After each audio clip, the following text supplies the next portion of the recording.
السلام علیکم ورحمۃ اللہ تعالی وبرکاتہ۔ الصلاۃ والسلام علیک یا رسول اللہ صلی اللہ تعالی علیہ وسلم۔ اے عاشقان غوث اعظم، ہمارے مرشد غوث پاک رحمۃ اللہ تعالی علیہ کی عبادت پر استقامت آپ کی بہت بڑی کرامت تھی۔ مشہور معقولہ یہ ہے، الاستقامت فوق کرامتی، یعنی استقامت کرامت سے بڑھ کر ہے۔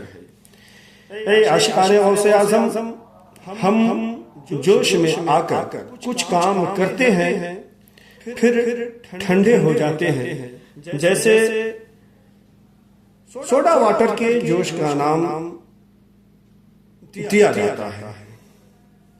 میرے مرشد غوث پاک کی استقامت کی بھی کیا شان ہے۔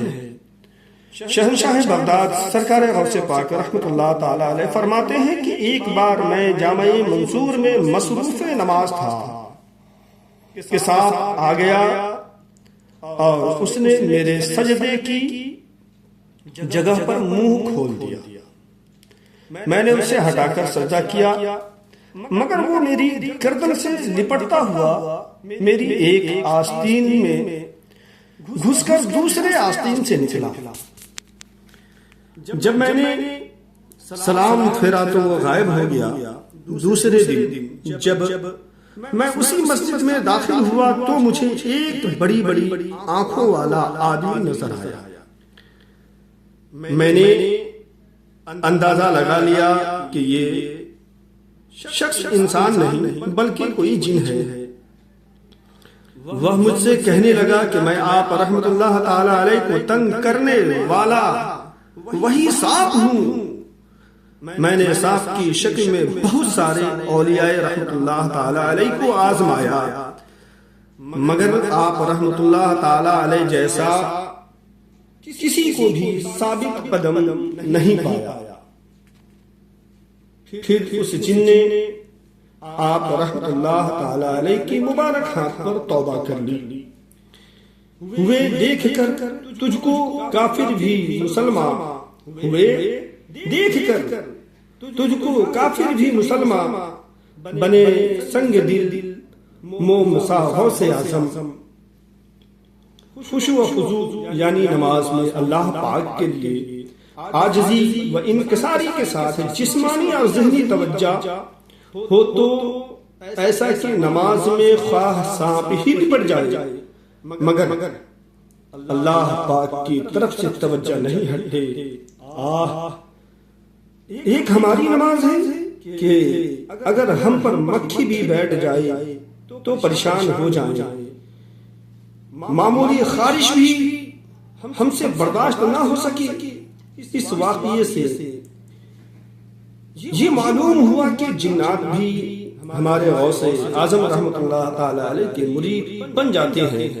شیخ ابو عبداللہ محمد رحمت اللہ تعالی علیہ فرماتے ہیں، میں نے قطب ربانی، محبوب سبحانی، پیر لاسانی، پندیل نورانی، شیخ محی الدین عبد القادر جیلانی رحمت اللہ تعالی علیہ کی 40 سال تک خدمت کی۔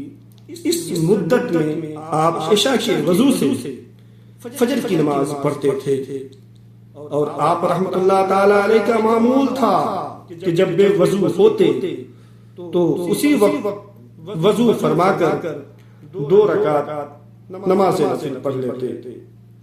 اے مرشد غوث پاک کے چاہنے اور ماننے والوں، وضو کرنے کے بعد اگر مکروہ وقت نہ ہو تو 2 رکعت نفل ادا کرنے کو تحیۃ الوضو کہتے ہیں۔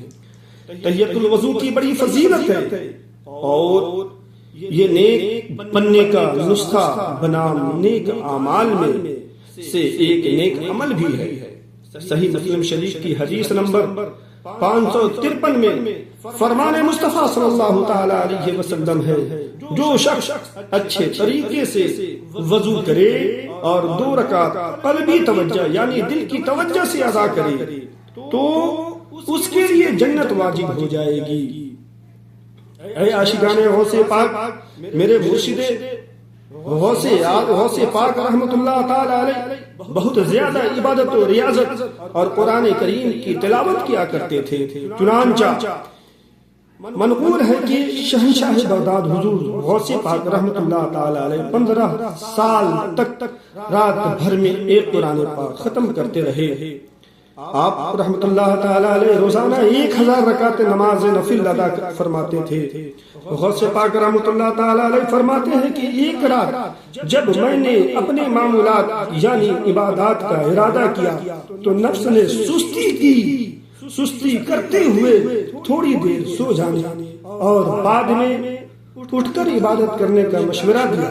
جس جگہ دل میں یہ خیال آیا تو اسی جگہ اور اسی وقت ایک قدم پر کھڑے ہو کر میں نے ایک قرآن کریم ختم کیا.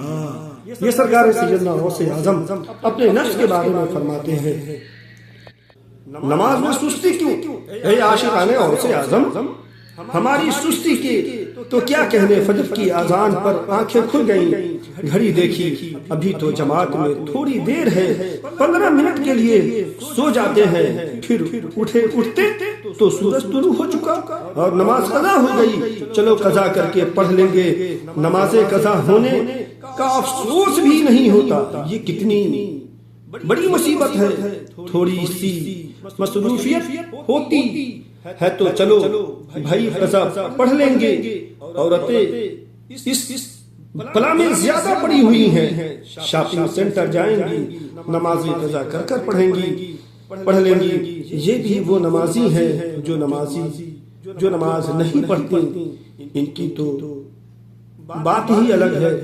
کسی کی شادی یا دعوت میں گئے تو اسلامی بھائیوں کی بھی نماز چھوٹ جاتی ہے، جن کو جب موقع ملے وہ پڑھنے کی کوشش کرتے ہیں. حضرات محترم، نماز کے وقت میں پڑھیں اور اپنے معاشرے میں دعوت یہ وغیرہ سارے پروگرام کو بھی آپ اٹینڈ کریں. ضروری ہے آپ کے لیے، اس لیے آپ نہیں جائیں گے تو دوسرا بھی نہیں آئے گا. لیکن نماز کو ترک کر کے یہ مناسب نہیں ہے. نماز کے وقت میں نماز پڑھیں، کام کے وقت میں کام کریں. نماز کو نہ کہیں کہ کام کو کہیں کہ پہلی نماز ہے ہماری. اور ہمارے بزرگان دین کی اگر آپ بات کریں تو کوئی بھی اللہ کا نیک بندہ یا اللہ کے نیک ولی نماز کو چھوڑ کر کے ولایت کو حاصل نہیں ہوئی ہے. سب لوگ نماز، ریاضت، عبادت اپنے اپنے طریقے سے اپنے رب کو راضی کرنے کی کوشش کرتے ہیں. آپ بھی کریں اپنے رب کو راضی. اگر آپ اس سوچو غور و فکر میں اگر زندگی گزارتے ہیں نا، یقین ہے میرا کہ اللہ تبارک و تعالیٰ اگر آپ کوشش کریں اللہ تبارک و تعالیٰ آپ کو ضرور اس کی ہدایت دے گا. اور ہدایت توفیق دینے والی ذات مربی اکبر کی ہے.